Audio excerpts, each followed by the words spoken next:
A while ago, I made a video talking about sexism in the gaming community and a solution to help fix the problem. I already knew that this was going to be a controversial topic, so I honestly didn't expect it to do as well as it did. Even though it did well based on statistics, the comment section told a different story. Every now and then I get comments saying how sexism is actually funny and that it's not an issue and I'm just being a simp.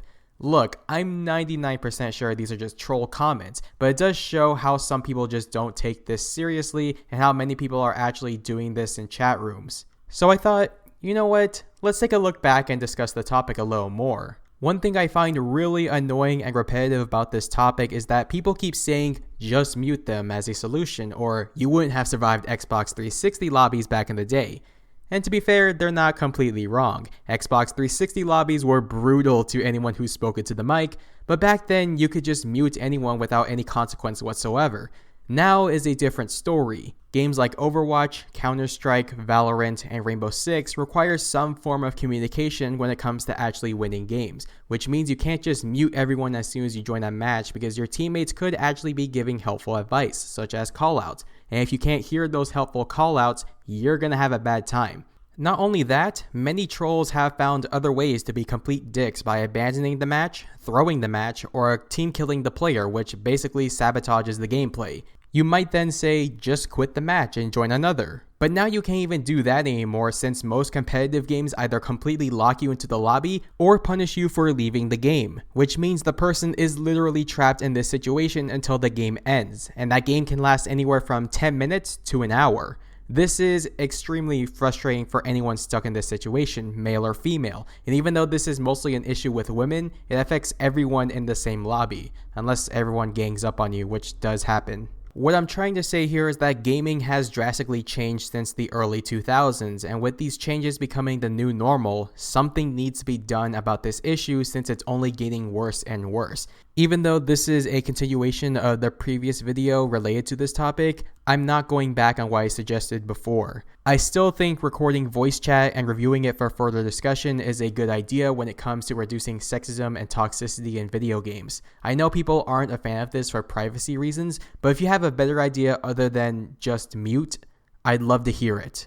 The reason why I think it's a good idea is because it's already happening and being effective. For this, I'd like to turn to CSGO and FACEIT. Most of you already know what CSGO is, but you might have not heard about FACEIT. It's basically a third-party service that allows players to play in a separate matchmaking system in a more serious environment with better servers where you could play to get better at the game, qualify for tournaments, and even win in-game and real-life prizes.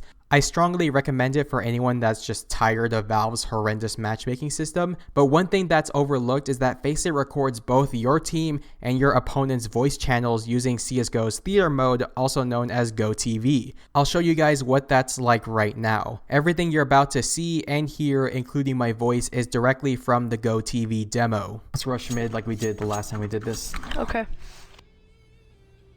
Maybe go cats, try to get a couple picks cat. They loved it, just sit there. Okay, oh, nice. Yeah.